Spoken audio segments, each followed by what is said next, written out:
Kaixo, hurrengo azterketa egingo dugu, 2003an hirugarren urtean uztailean agertu zena, esaten digute daukagula satelite artifizial bat, bere masa 1000 kilogramokoa dena, eta orbita batean dago, eta orbita horren altura gainazaletik 6.000 kilometro dira, beraz hemen jaso dugu informazioa, 6.000 kilometro horiek dira 6 bidera mar ber 6 metro, aurreko bideo batean komentatzen genuen zelan orbitaren erradioa kalkulatu nahi badugu, ez dela nahikoa H horrekin, bai, H bakarrek neurtzen duelako lurrazaletik orbitaren altura arte, baina hau da RL lurraren erradioa, beraz erradioa nahi izatekotan, bai, orbitaren erradio izango da RL gehi H, eta kasu honetan da 12,37 dira, da hau gehiago, justo hau ematen du, vale. Behin hori izan da, lurraren masa, lurraren erradioa, eta esaten digute, vale, lurrazaletik, gainazaleko puntu batetik hasita, zenbateko energia eman behar diogun gure gorputzari orbitan jartzeko. Vale. Horrelako ariketetan beti erabilizakegu jaurtik eta abiadura. Jaurtik eta abiadura azkenean da, ze abiadura eman behar diogun gure gorputzari orbitan jartzeko. Eta abiadura eta energia konektatzeko ideia da energia sinetikoa dela, bat zati bi, bidor gorputzaren masa eta abiadura hau karratura. Beraz, kalkulatzen badugu abiadura hau, gero erabiltzen dugu energia sinetikoaren adierazpena, eta jakingo dugu zenbateko energia eman behar diogun ona heltzeko.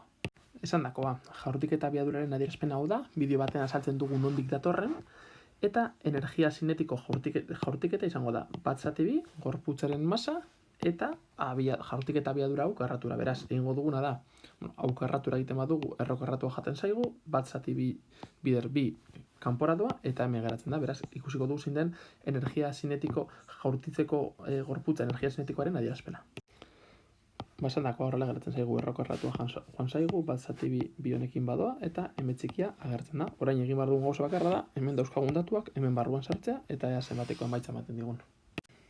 Egindakoa izan da, hemen lehenik eta behin GMM, gravitataren konstantu unibertsala, lurraren masa, hemen M txikia 10 ber 3 denez 10 ber 3, eta hemen RL, bai, lurraren erradioa, eta bi bider erregoratu R dela, 12,37 10 ber 6, hori bi aldiz biderkatuta.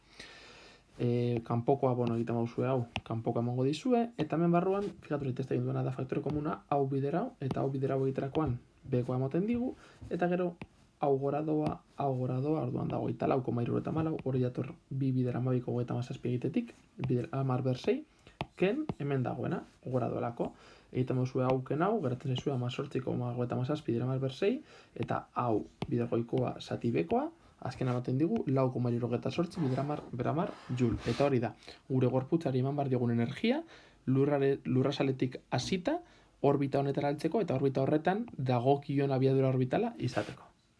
Hain zuzen ere, bigarren galdera da, zein da satelitaren abiadura lineala? Hau da, ze abiadura izan behar du orbita horretan mantentzeko, eta hori dakigunez, abiadura orbitalarekin kalkulatu dezakegu.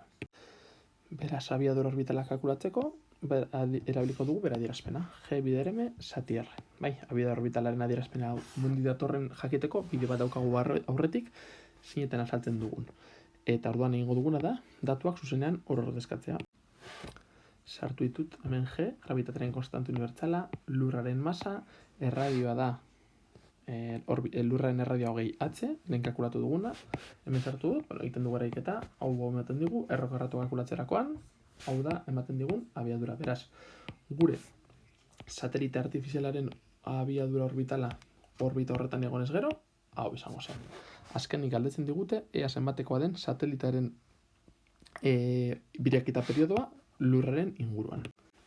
Biraketa periodoa kalkulatzeko, hurrengo formula erabiltzen dugu, badaukago bideo bat zinetan osatzen dugun zelan kalkulatzen den, adierazpen hau eta nondik datorren, baina, lau eta pi, zenbakiak dira, R izango da gure orbitaren erradioa, hemen kalkulatuta daukaguna, G izango da, ez da 6 bat, da G, gravitazioaren konstantu unibertsala, eta azkenik lurraren masa, sartzen ditugu datu guztiak, eta ez geratzen zaigun.